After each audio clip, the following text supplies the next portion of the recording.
What is really happening in the middle of the Nevada desert? For decades, a place known as Area 51 has captured our imagination. It is a location shrouded in the deepest layers of government secrecy. Officially, it is a United States Air Force facility. But what is its true purpose?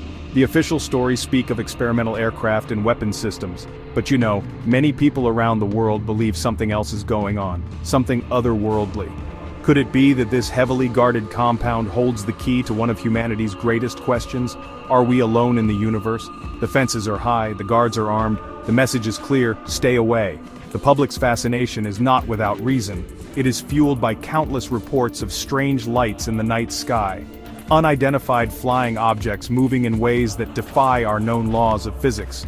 Commercial airline pilots, military personnel, local residents who have lived under these mysterious skies for generations. Silent, glowing craft maneuvering with impossible speed and agility. The stories surrounding Area 51 are not mere fiction. One of the most famous is Bob Lazar. In the late 1980s, Lazar claimed he was a physicist hired to work at a secret facility near Area 51 called S4. His job, he said, was to reverse engineer the propulsion systems of captured alien spacecraft. He described disc-shaped craft powered by an anti-gravity reactor fueled by an element not yet found on Earth. Former Air Force personnel have described seeing objects on radar that would appear and disappear in an instant, moving at speeds of thousands of miles per hour. They tell of encounters where their own advanced fighter jets were easily outmaneuvered by silent, glowing orbs. The Mutual UFO Network, or MUFON, has archives filled with cases from this specific area. These are not isolated incidents. They form a pattern of activity that points to a technology far beyond our own. To find the answer, we must travel from the arid desert of Nevada to the fertile banks of the Nile River in Egypt. Here, an ancient civilization arose that continues to baffle historians and archaeologists to this day. But how did they acquire this knowledge so suddenly? Is it a coincidence that their own texts are filled with stories of powerful beings who came from the sky? One image looks unmistakably like a helicopter. Another looks like a futuristic submarine or spacecraft.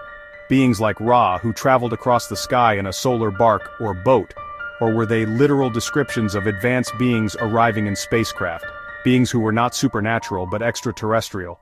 In Nevada, we have stories of recovered alien craft and reverse-engineered technology. The Great Pyramid of Giza. It is, honestly, one of the most magnificent structures ever built. It consists of an estimated 2.3 million stone blocks, each weighing several tons. Mainstream archaeology tells us this was accomplished with simple copper tools, wooden sleds, and sheer manpower.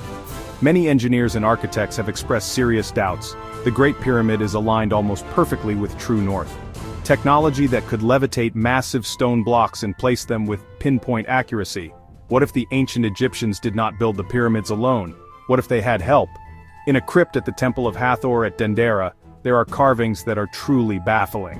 They depict figures holding what looks exactly like a giant light bulb, complete with a filament and a cable extending to a box-like object. Electrical engineers have pointed out how similar it is to a Crookes tube, which is an early form of electrical discharge device. A ceremonial knife found in Tutankhamun's tomb was forged from meteoric iron that came from space. In other sites, perfectly drilled holes have been found in hard granite, showing signs of rotational speeds that, honestly, conventional wisdom says were impossible for the Egyptians to achieve. Were these the tools of men, or were they the tools of the gods?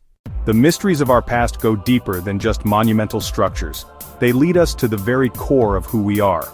One of the biggest is the sudden cognitive leap of Homo sapiens. Suddenly, humans began creating complex art, sophisticated tools, and symbolic language.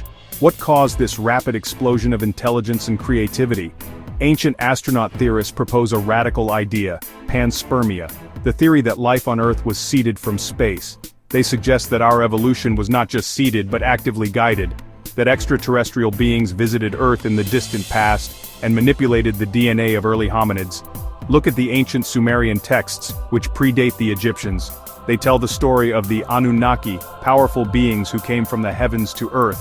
According to these cuneiform tablets, the Anunnaki created modern humans by mixing their own genetic material with that of the primitive hominids already on the planet. This idea also resonates with scientific puzzles. Scientists have identified a gene, HR1, which is dramatically different in humans compared to our closest primate relatives, like chimpanzees. Furthermore, there is so-called junk DNA in our genome, long stretches of non-coding DNA, whose function is unknown. Could these sections contain a hidden message, a genetic signature left behind by our creators?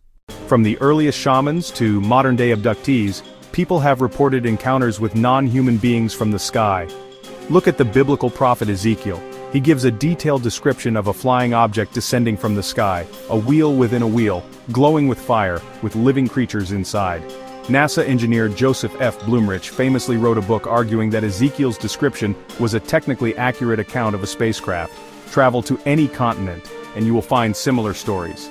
The Hopi traditions of the American Southwest speak of the Kachinas, spiritual beings who came from the stars.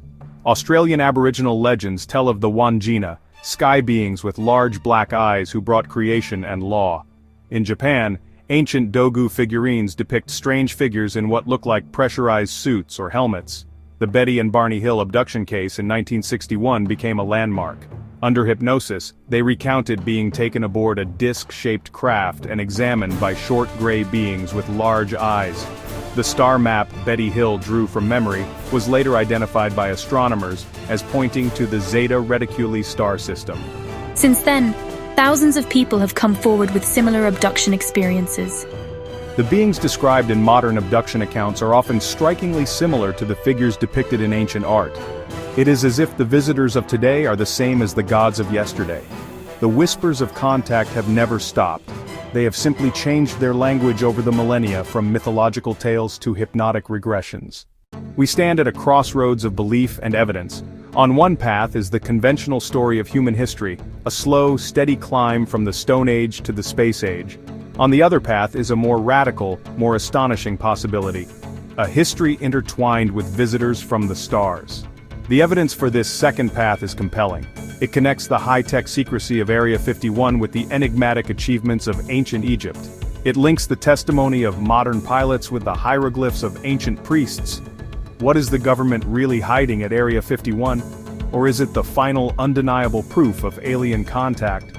Proof in the form of recovered technology, and perhaps even the bodies of the visitors themselves. The level of secrecy suggests a truth so profound it would change everything we believe about our place in the cosmos. Was there a lost bond between humanity and visitors from the sky? Did ancient civilizations like the Egyptians have a direct relationship with these beings, whom they revered as gods? Did these extraterrestrial mentors guide our development, teach us astronomy and engineering, and perhaps even help shape our very DNA? If so, what happened to this connection? Was it lost? Was it severed? Or was it deliberately hidden from us over the centuries? Perhaps we were once part of a larger galactic community, and we have simply forgotten our own cosmic heritage.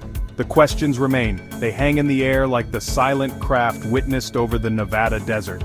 The truth is out there, somewhere between the sealed hangars of Area 51 and the sand-swept tombs of the Nile Valley. It is a puzzle with pieces scattered across time and space, and it is up to us to put them together. We must continue to ask the questions. We must continue to challenge the official narrative. We must demand the truth. Because the answer to what they are hiding could be the answer to the greatest mystery of all: who are we and where did we come from?